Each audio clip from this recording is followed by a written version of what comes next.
Now, I had to speak to Lou a bit earlier on, and the first question I asked Lou was quite simple. When did he find out that there was a problem with Povetkin and meldonium? Well, I found out that I was awakened by a phone call saying that, actually it was a phone call from a third party saying that a letter, to their knowledge, VADA had sent a letter out, and I'd be receiving something shortly.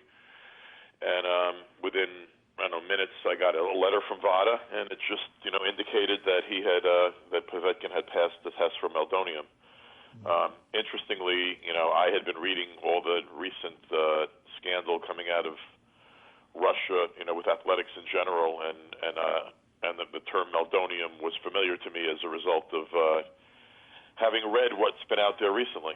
And actually, ironically, there was a huge article about doping in Russia in the New York Times the same day, Friday.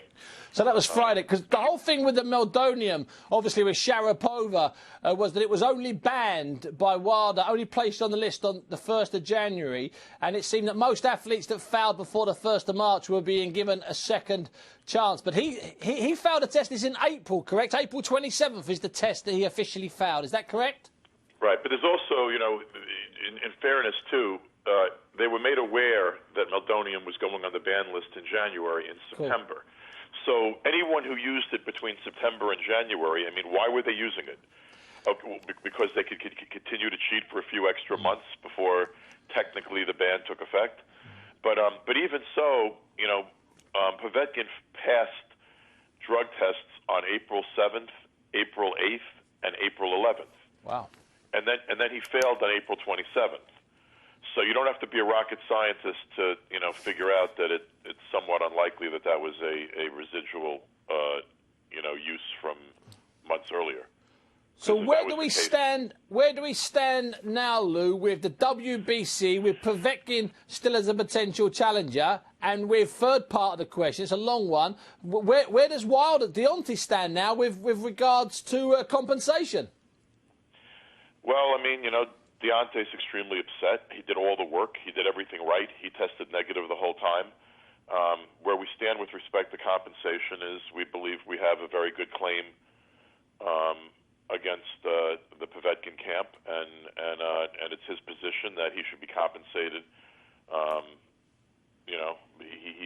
He did all the work except get into the ring and fight, and that's because of Povetkin. So I think that there are legal remedies, and we're going to consider those. And I know Deontay wants to get paid.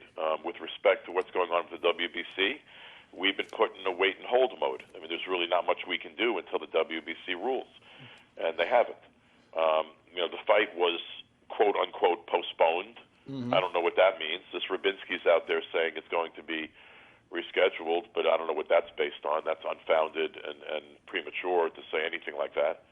The last I had heard, the B sample had not yet been tested, nor had Povetkin requested that it be tested. Okay. So I really don't know where we stand. We're sort of in a holding pattern. Right now, we really can't make any other plans because technically, with respect to the WBC, our mandatory is still Povetkin, and we're waiting for further rulings from the WBC. So, will Deontay stop training? Will he stop now, or will you try and keep him ticking over in case you get a replacement fight in 3 or 4 weeks, if you were allowed by the WBC? We're not fighting in 3 or 4 weeks. He went through a whole camp. He had to go through getting ready literally to leave Sheffield, where he was adapting to the time difference and finishing his training in Sheffield. He was ready to get on an airplane. He's back home now. He's the heavyweight champion of the world. I'm not going to sit there and have him waiting around at a gym to see if an organization allows a guy to fight who just blew a test for an extremely powerful performance-enhancing drug. The other thing here is people are assuming because this drug was banned recently, it's not something so bad. The experts say that this is an extremely effective performance-enhancing drug, which is one of the reasons why it's been the performance-enhancing drug of choice in Russia and parts of the former Soviet Union. Absolutely. And it's a drug that almost acts like the equivalent of a Viagra, except for stamina. You know, it gives you, increased blood flow and tremendous amounts of energy and an extra boost. And not to mention, and if people are all hung up on this level or that level, there's an awful lot of chemical technology that allows people to to lower levels and make levels appear low while the drug is still having its impact. I mean, there's the amount of drug that's in his system still failed the standards for WADA and for VADA.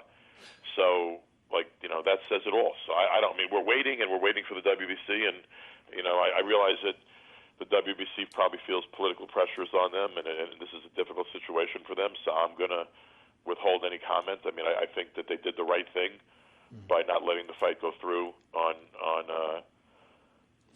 May 21st. But now we're really just in a wait and see pattern.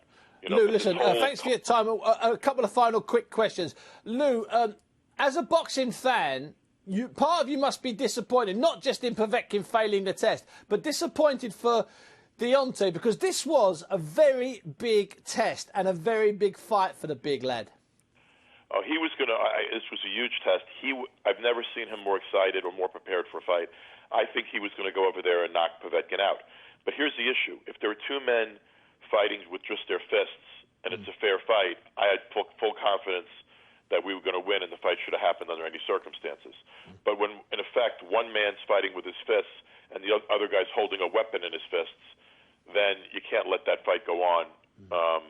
Considering the possible ramifications, the uneven playing field, and really also the danger to someone's health and safety, because these guys are hitting each other in the head. They're not hitting a cricket ball or a baseball or whatever. They're hitting another person. So, I don't think there was a lot of choice. But of course, we're disappointed and upset and bordering on it. I'm not bordering. I'm frankly angry also.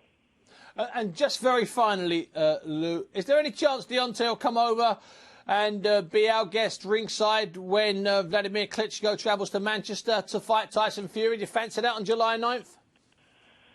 I don't think that's out of the question. I mean, we have to see where things go from here and what our plans are. I mean, right now, I think Deontay's, understandably, he's a little bit beside himself, and he's sitting around waiting for determinations that we don't seem to control. But I think that that's certainly a possibility, and I will extend that offer to him if it works with respect to timing and where we go from here. Lou, it'd be a delight and a pleasure to see both you and Bomb Squad ringside. One last thing, Bunsky. I mean, the use of these PEDs and the cheating in athletics in general is a huge problem. But we got to clean it up in our sport.